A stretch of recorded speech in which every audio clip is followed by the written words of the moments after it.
Hey everyone, I'm Grandmaster Ben Finegold here with our weekly lecture series. I can talk. And today we're going to discuss the great composer and extremely strong chess player, Sergei Prokofiev. And I want to thank our sponsor, Nathan Black, and his wife is here watching with us live. And if you're watching later on YouTube, which you're doing right now, they might be doing that too. The message from the sponsor is I'd like to dedicate the lecture to musicians who love chess. Now, unlike a lot of famous people who play chess and are maybe known that they play chess, and I'll give you an example. I was watching the Braves game earlier today against the Houston Astros, and it was like the third or fourth inning, and the commentators of the game were like, yeah, in the clubhouse earlier today, there was a big chess match going on between the guy who was pitching and the guy who was catching that game. And they said, I've never seen the clubhouse so quiet. None of the players were making any noise and letting the people play. And it turns out the catcher for the Braves, he's like their third catcher, he's a very good chess player. So he was giving pointers because he beats everybody in the clubhouse. He's too good. And his name, funnily enough, is Trump, like Trompowski, but just Trump.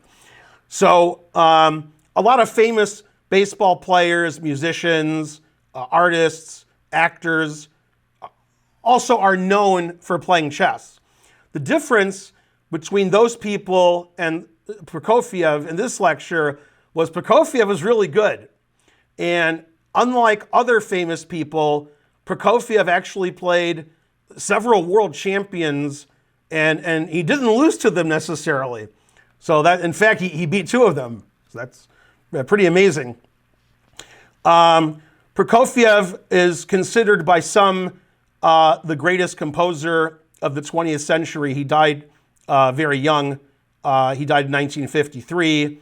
And unfortunately, according to Wikipedia, which may be correct, it's possible, his funeral they had a problem because he died the same day as Stalin, and it was in the same area, and everybody was like Stalin, everything was for Stalin. So Prokofiev didn't have a good, end of his life there where they were, saying how great he was because he was basically great. Now, the way I find out how famous people are and how great they are, this is what I do, is I see how long their Wikipedia page is. So if you're like, who's better at chess, Ben Finegold or Paul Morphy? Well, here's what you do. Go to Wikipedia, look at my Wikipedia page, and then see how long it is, and then go to Morphy's and see that it's 25 times longer, and there you go. And so when I went to Prokofiev's Wikipedia page, it never ended. So we only have 45 minutes for the lecture, so I can't show you the whole page because it never ends. They talk about Prokofiev quite a bit. And the funniest part of his Wikipedia page to me is the citations. The citations part is longer than my Wikipedia page. So this is just citations. I'm scrolling. Now I found in the second paragraph, I think it was the second paragraph.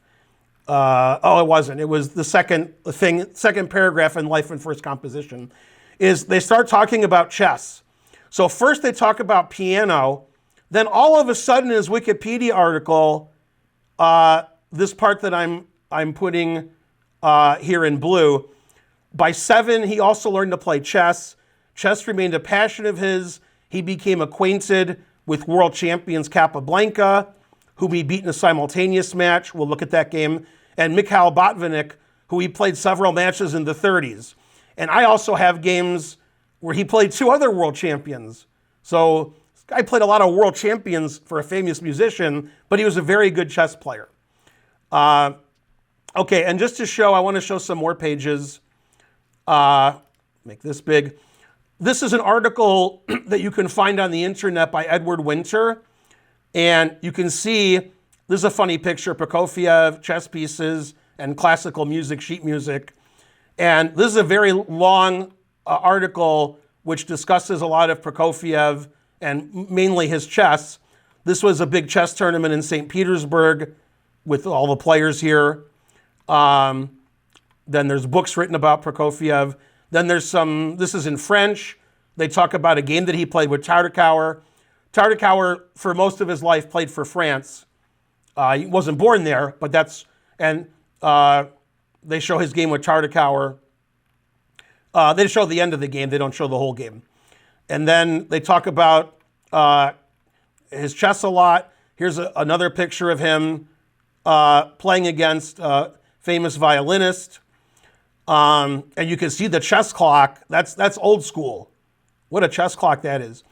And then here's some letter written Capablanca in 1920. And it's a really nice article. So if you go to the internet and type in Edward Winter Prokofiev, I'm sure you can find this like I did. I didn't even type in Edward Winter and I found it. But it shows you what a great love of chess he had. There's more pages. There's an article written in ChessBase online, chessbase.com, and a very long article about the match between Prokofiev and Oistrakh. This is the same picture. This is the other famous violinist. Same violinist, same picture. And they talk about the match they played in 1937. Also, there's Prokofiev at age 7. So, man, that's pictures from age 7. And this is a nice long article, too. There's Prokofiev in front of a chessboard when looks like he's a teenager. Then they have the game he played Capablanca, which we're going to see. And this is Matisse with a portrait of Prokofiev. And you can find a lot of pictures on the internet of Prokofiev with the chessboard. He loved chess, and he took it very seriously. He wasn't playing for fun and then being a musician. He wasn't kidding around when he played chess. So obviously, he's much, much, much, much more famous for being a musician and a composer, but he was a really good chess player. So, okay, so let's get into the games. Enough of my schmoozing. Okay, so the first game, and I'm going to show you 3 games in a row where he played world champions. Let's see, I've played Anand, and then he wasn't the world champion when I played him, but I played him. And I played Smyslov, who obviously wasn't the world champion when I played him. And that's it, I think. So Prokofiev has played more world champions than I have, and he played them when they were world champions, and he also beat them. So I guess he's better at chess than I am. Okay, now this game, Alekhine was playing. He wasn't world champion in 1914. I think he became world champion in 1921 or 27, whichever is funnier. I guess 27. And this is a game against Prokofiev. Now, Alekhine is playing Blindfold, and he's also giving peace odds. And to me, that's very silly, because Prokofiev was pretty good. So in my estimation, which doesn't mean you agree with my estimation, but in my estimation, Alekhine has no chance playing Blindfold and giving knight odds to somebody so strong. Okay, obviously Prokofiev's black because white has a knight missing. Okay, so they just play Prokofiev just plays completely normal chess. Like develops his pieces, attacks the rook on a1. I mean, black isn't somebody you should be spotting a knight to. Queen a5, defending his pawn, attacking the bishop. Knight b4, attacking the pawn on a2. I mean, black's just up a piece. White has no compensation. Queen c3. I guess if you play queen takes c2, white could take the pawn on b4. Queen c3 is a lot safer. And like white has nothing for a piece. This is just white's down a piece. Like if white had another piece, if I just gave him a knight and put it somewhere, then the position's probably still better for black. Black has this nice play on the c line. Probably black is going to take over the g file. And black plays e5 right as white played king f2 to get his rook over to the G line, trying to open up Alekhine's king. Then Alekhine plays e4, which is very desperate. And then f5. I really like f5. And now the center is going to get blasted open, and Alekhine's king is on f2, and Prokofiev's king is on h8. So Prokofiev's king perfectly safe. Alekhine's king is in a lot of trouble, and black is ahead a piece. So like when you see this game, you think like, why is Alekhine spotting this guy a piece? Terrible. Okay, and then game gets sort of complicated, but complicated mainly for Alekhine. Now black is threatening to take the bishop and play knight e3 check, and so on. Knight e3 check is crushing. Walks into a discovered check and loses his rook, and his bishop is hanging, and he's down a piece. And okay, and then here Alekhine resigned. Queen takes f4 is threatened. Black is up a piece. You can't play queen f2 to defend your pawn because knight g4 check. And if anybody's going to attack the king, it's going to be black with rook g8. And in that game, it seems ridiculous that Alekhine spotted Prokofiev a piece. But you know, when you're the world champion and you're playing somebody who's not technically a chess player, he's a famous, composer, musician, you're like, well, I can spot him a knight. And then the answer was you could not. Now, I read on the internet a very famous person, and I read it today and I forgot who it was. He claims of all the famous people outside of chess who played chess, and you could name like Duchamp, for example. I was thinking Humphrey Bogart. Prokofiev was the most serious about chess. I don't know if he was the best, but very close. Humphrey Bogart was pretty good also. But okay, next game is better because Prokofiev isn't getting any odds, and he beats Capablanca. So that's how serious a chess player Prokofiev was.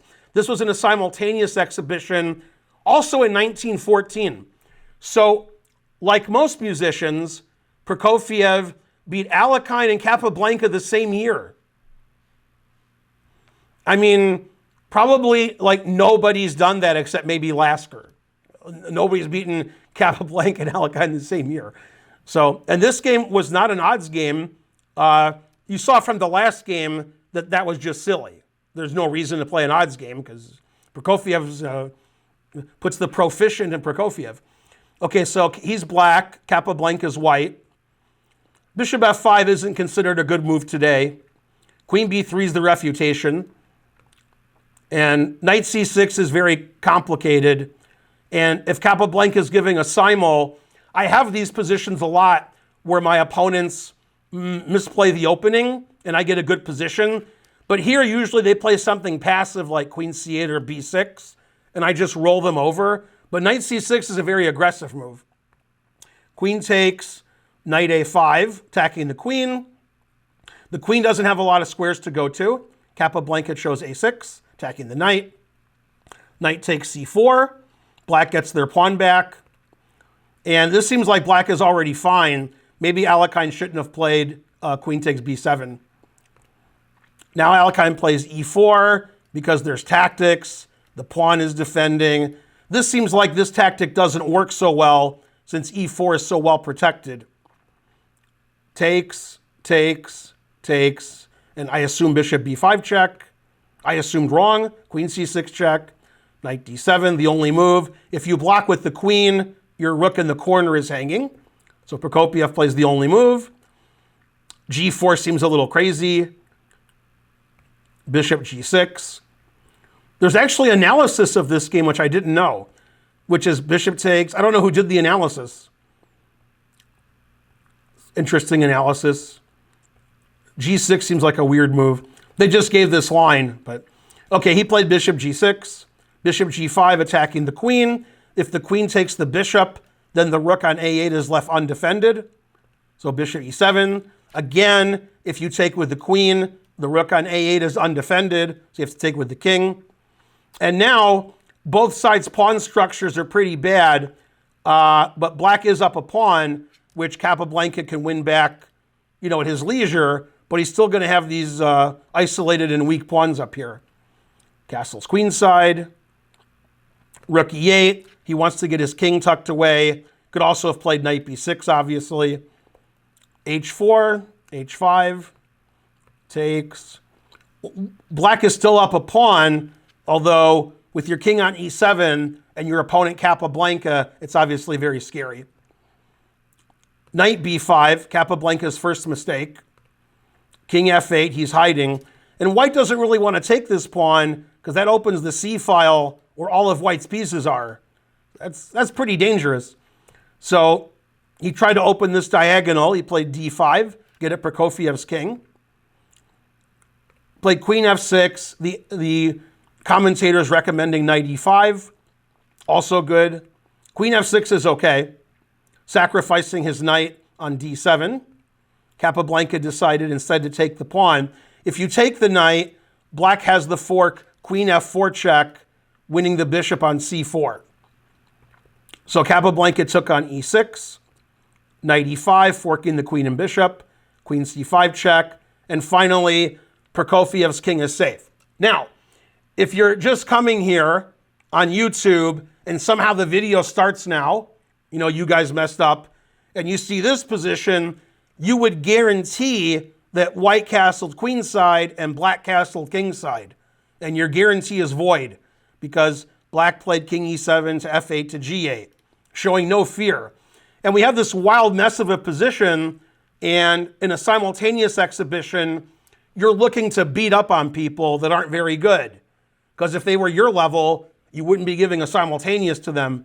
But this game has been like equally played. Both sides have had advantages. Now it's about equal. Both kings can get attacked.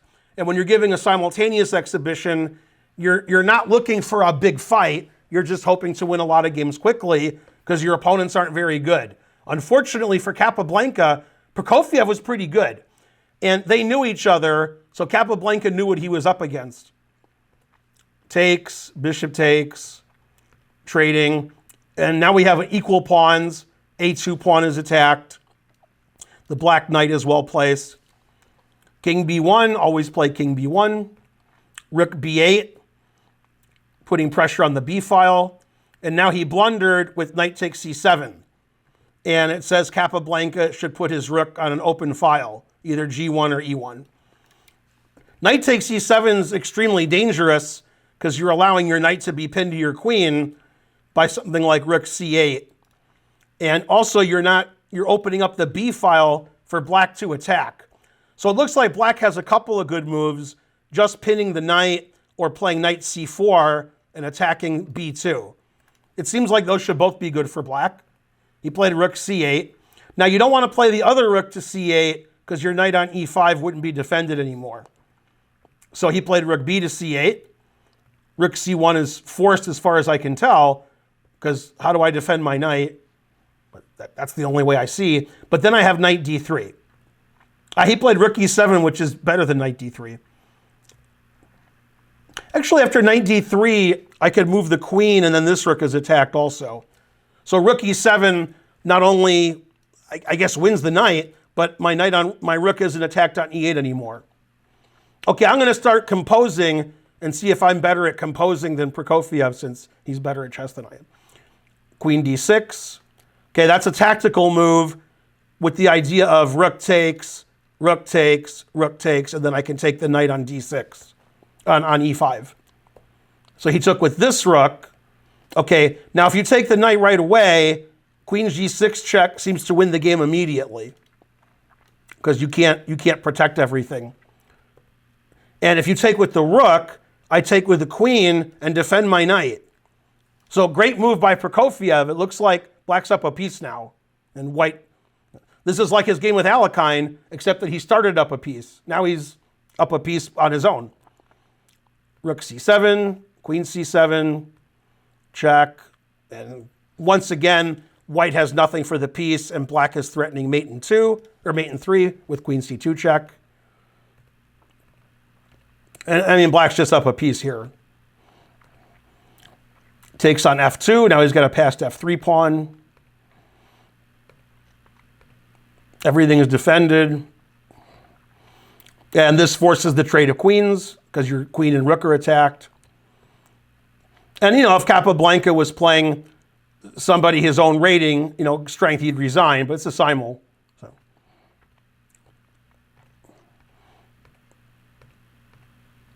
Ooh, that was a nice way to defend his pawn. Knight here, check, and then rook a5. If you want something sneakier, you could play rook a5 right away, and then if he takes the rook, you have this fork. But Prokofiev thought this was good enough. And at g5 is an excellent move. If you take the knight, white has no passed pawns, and then black just makes a queen. So there's no reason to move the knight. And here Capablanca resigned because you can't catch the pawn. And if you could catch the pawn, you should also resign, because my knight's going to take all your pawns. But you can't catch the pawn, so yeah, now you have to resign. So a great technique from Prokofiev, outplaying Capablanca in the middle game, winning a piece, and then winning the piece up endgame. And so, unlike most people, he beat two people who were and would be world champion who in one year. Amazing. Now, both in simuls, but still. Now, I don't want to make it like Prokofiev is the greatest chess player who ever lived. So I was like, I got to show you games Prokofiev played strong players. And these guys are okay, Capablanca and Alekhine. But here's a game against Emanuel Lasker when Lasker was giving a simul in 1933. And I guess at that point, I think Lasker lost his title in 1921. So I think Lasker died in like 1940, 41. If you're on YouTube, you can put in the chat, he died in 42, he died in 39. What are you talking about? Okay, I'm within 5 years. Okay, so Lasker was getting close to the end of his life. He still gave simultaneouses and beat everybody. And in this game, Lasker was victorious, but still to play 3 world champions, and he also played Botvinnik quite often. Him and Botvinnik were like that, son. So Prokofiev played Botvinnik, Lasker, Alekhine, Capablanca. He's a very strong chess player. Here's a game that he actually lost to Emanuel Lasker. Plays the Steinitz variation. That's interesting. It's a Ruy Lopez. Actually, I like to play g6, bishop g7 in the Ruy Lopez. Yeah, this is what I like to do. Yeah, so black has a very reasonable position. Yeah, and you play for knight f4, and you play for f5. Knight b3. He plays a5, blocking the queen side. Gets his knight out. And white has 2 bishops. White has more space. And black plays the typical f5. Lasker takes. You can't take with the pawn because your knight's hanging on h5. So he took with the rook, attacking the queen. Got his knight to f4. Seems like reasonable position for both sides. Lasker wants to get his knight to e4. Prokofiev says nope. And he's attacking the f2 pawn. So he stops knight e4 and attacks f2. Queen e2. Triples on the f file. f3 blocking the f file. Now the bishop wants to come into h4, activate the bishop. I wonder if he decided not to play bishop h4 because of g3, because that seems very dangerous. It could be he just thought the rook would move away and bishop h4 wouldn't accomplish anything. Now Lasker's playing on the queen side. And unfortunately for Prokofiev, this construction is really stopping him from attacking. And what he needed to do and needs to do now is g5, h5, g4 to break up the king side and start an attack because the black pieces can infiltrate. But it looks like Lasker's going to be quicker. So he just gives up his king side attack and tries to stop Lasker. And obviously white's better here since black's not attacking anymore. White's knight is beautiful.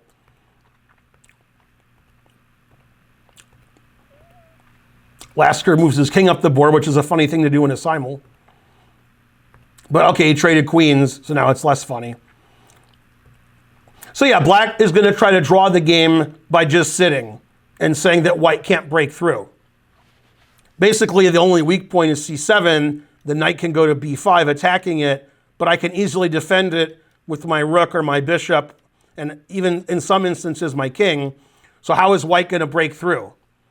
I'm interested to find out myself. This would be a funny way to break through. And that shows you how far ahead Lasker was thinking by playing king f2, king e3 when the queens were still on. It's a king march. It took me a long time to see why he did it, but then I figured it out. I'm still not sure how white wins the game, but I guess knight c3, b5, takes c7 is a good idea. Lasker puts everything on white squares so that Prokofiev's bishop can't take anything. And also in this position, if white played knight c3, oh, I'm pushing the wrong button, to go to b5, bishop d4 would pin the knight to the rook. That's why he played rook a2. Now Lasker wants to play knight c3, knight b5, knight takes pawn. So Prokofiev stops it.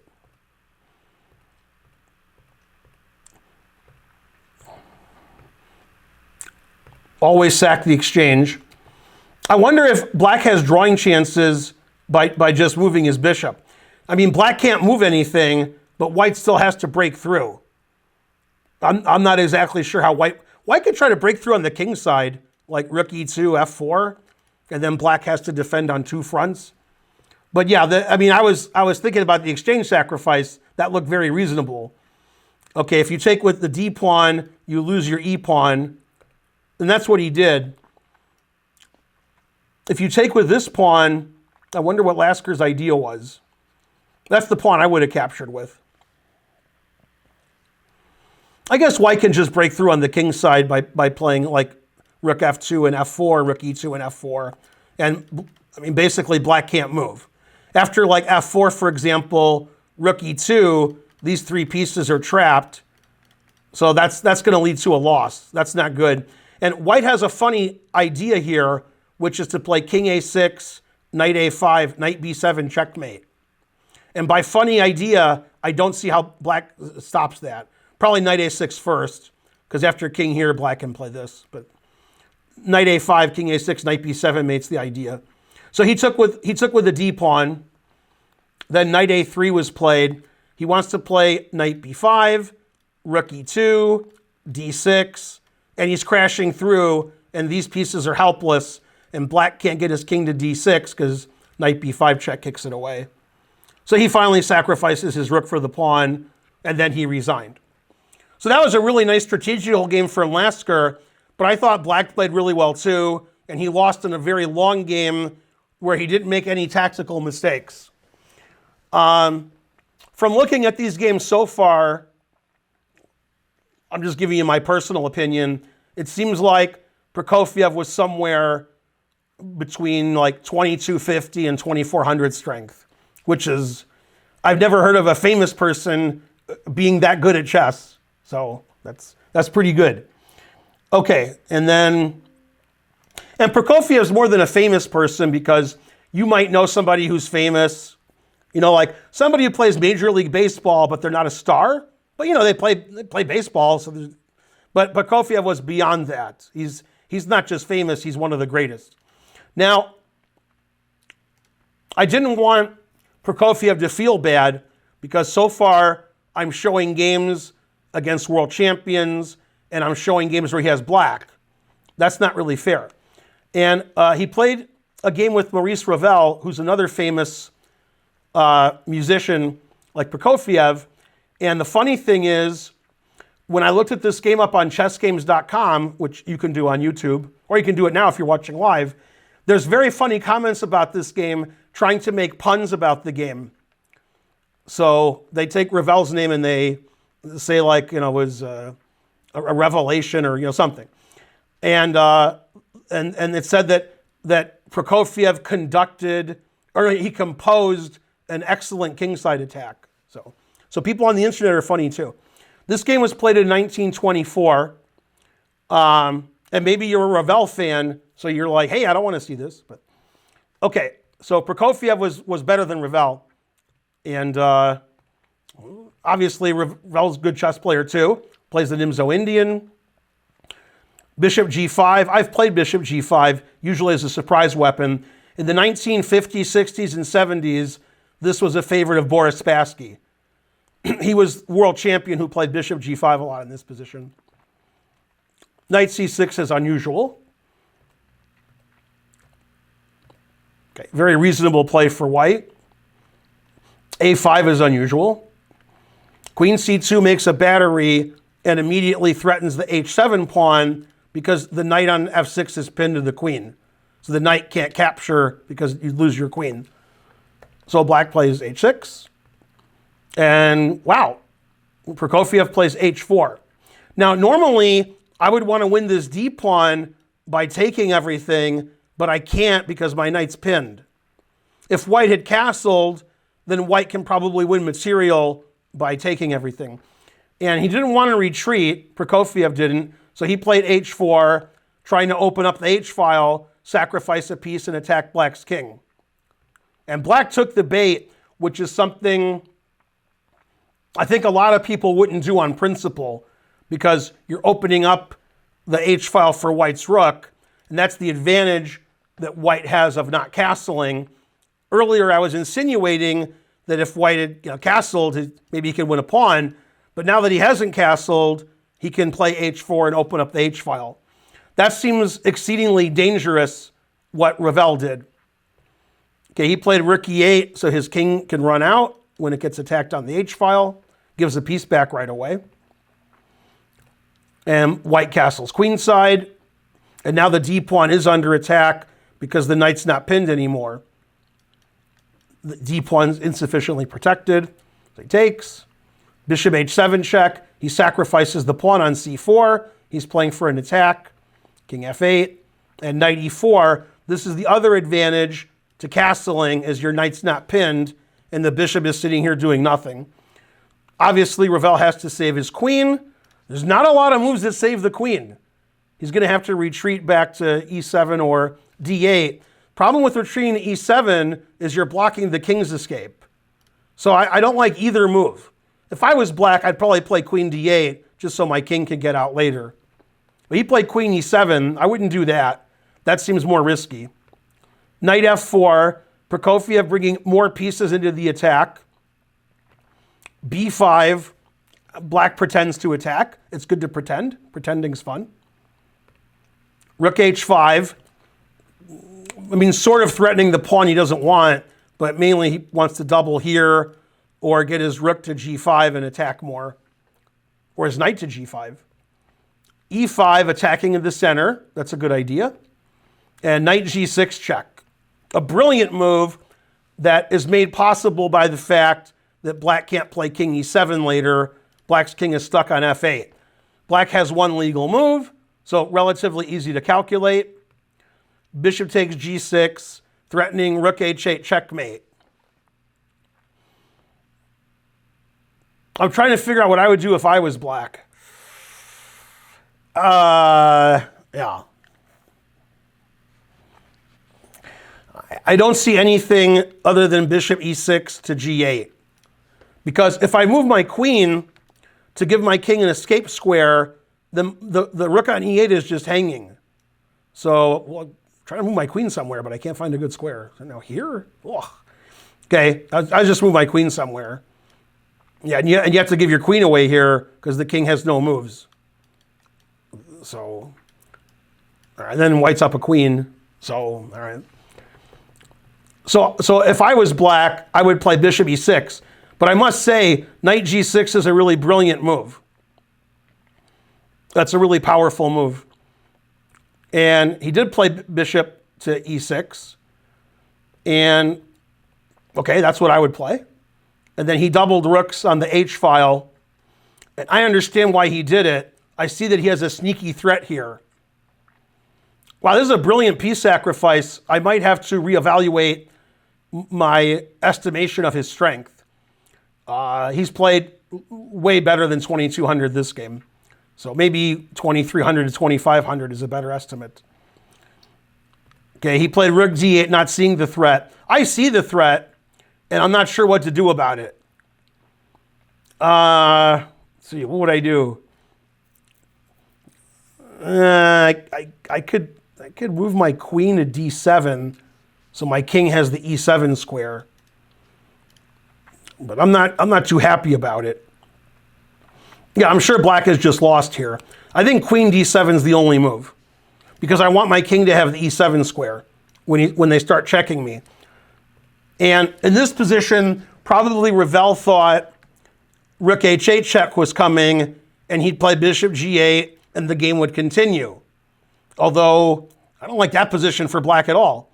But I think Prokofiev played the correct move, the move I'm looking at, which is, let's see if he played it. Yeah, rook f5 check. That was the point of doubling rooks, is I got one rook to get you this way, and I got another rook to get you this way. I got two rooks, one for each of you. Now, I saw rook f5 was coming, so I was like, maybe I'll play queen d7, so my king has the e7 square, so that I stop that threat. Okay, but again, Ravel's not a world-class chess player. He's a world-class musician. So, yeah. So after rook f5 check, it's over. And luckily, they played out to checkmate, so I don't have to show you any variations. Play king g8, queen e2. Here comes the queen. If you don't play queen g8, I guess I do have to show you variations. I play rook h8 checkmate. And even funnier, if you block with your bishop, hoping to sacrifice your queen and maybe get a couple pieces, rook h8 is still mate. So, all right. So he has to play king g8. That's a good move. Queen e2, very Morphy-like, getting all of his pieces into the attack. Now white has two threats, and they both involve queen h5. Obviously, rook h8 check first, and then queen h5 is also good. They're both good. Bishop takes rook, rook h8 check, only legal move is king takes, queen h5 check, only legal move is king g8, queen h7 check, and queen h8 mate. Man, Prokofiev was pretty good. And I remember, I don't know if it was a year ago or 2 years ago, Karen and I went to the Atlanta Symphony, and they were playing Prokofiev. So there you go. And then I was like, wait, that guy's the chess player. I think they mentioned maybe that he played chess at the program, or maybe they didn't. And also, there's a member of the Atlanta Symphony Orchestra. I can't remember what instrument he plays, but he told me, but I can't remember. But he saw me in the audience with Karen when we were there, and he actually watches our stream on Twitch, and he said he can get us tickets anytime we want, although the couple of times I asked him, he couldn't get tickets, but that's a different story. But yeah, I think he was playing when Prokofiev was playing, so that when they were playing him. So that was funny. So basically, Prokofiev sacrificed all his pieces brilliantly and checkmated his opponent, and he sacrificed more than you can remember, because he sacrificed his bishop on g5 very early in the game, then he sacrificed his rook on f5, then he sacrificed his rook on h8. So that's that was a fantastic game, very high level, and it shows you that it's possible, albeit unlikely, you can be good at two things at once, unlike most people who are good at zero things. Zero is the usual number. There are people who are good at one thing, and then when they play another game or instrument or sport, they're not so good. But Prokofiev was a very strong chess player, very famous musician and composer. And I want to thank our sponsor, Nathan Black, and his wife watching right now, for sponsoring the lecture. If you want to sponsor a lecture, please contact my wife, Karen. Her email is karen@atlchessclub.com, and maybe there's a famous person that you want to see their chess games too, but I doubt that I'm going to be able to show you games against so many world champions. And I still, because I couldn't find any of his games with Botvinnik, but him and Botvinnik were good friends, and they played lots of chess together. So Prokofiev, he had a lot of chess in him for somebody who's famous in another genre. I'm Grandmaster Ben Finegold. Thanks for watching. I'll see you guys next time with more videos. Bye, everybody.